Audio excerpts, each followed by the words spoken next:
Unit of rate constant. Rate constant की unit कैसे निकालते हैं डिफरेंट ऑर्डर ऑफ रिएक्शन के लिए, जैसे zero order, first order, second order, third order के लिए। तो कैसे हम रेट कांस्टेंट की यूनिट निकालते हैं, तो उसके लिए अगर आपको एक इक्वेशन की जरूरत पड़ती है कि a plus B gives out c plus d।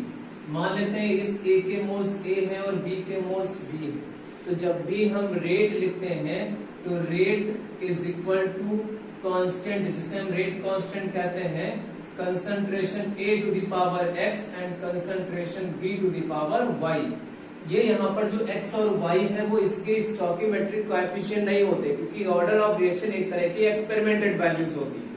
तो इन दोनों का सम जो होता है x plus Y is equal to, ये n के इक्वल में होता है और n की वैल्यू 1 है, 0 है, 2 है, 3 है या फ्रैक्शन में है, तो वो n डिपेंड कराता है, पता कराता है कि इस रिएक्शन का ऑर्डर कितना होगा। ठीक है, तो इनकी हेल्प से हम क्या निकालते हैं, रेट कांस्टेंट की वैल्यू निकालते हैं अलग अलग ऑर्डर के लिए। सपोज मैं बात करता हूं n इज इक्वल टू 0, अगर मैंने लिखा n इज इक्वल टू 0 के लिए आपको ऑर्डर निकालना है या रेट कांस्टेंट की यूनिट निकालना है, तो सबसे पहले आप इसी को क्या करेंगे, k is equal to rate upon a to the power x and b to the power y, इस तरह से कर लेंगे।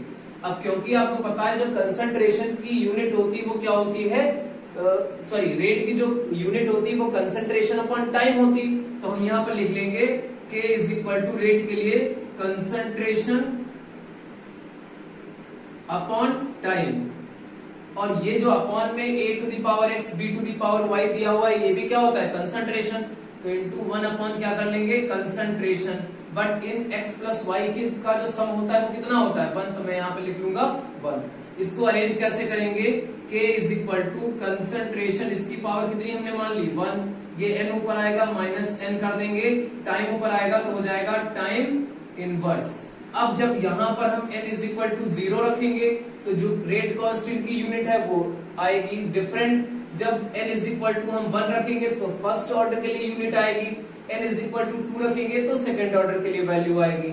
अगर हम मान लेते हैं मैंने n इज इक्वल टू 0 रखा तो k is equal to concentration को क्या लिखते हैं, मोल पर लीटर, और मोल पर लीटर की वैल्यू लिखेंगे 1 माइनस 0, और टाइम की जगह पे मैं लिख लेता हूं सेकंड इनवर्स। तो यहां पर इसकी वैल्यू कितनी हो गई 1, तो आ जाएगा k is equal to mole litre inverse second inverse, और ये यूनिट हो जाएगी 0 ऑर्डर की।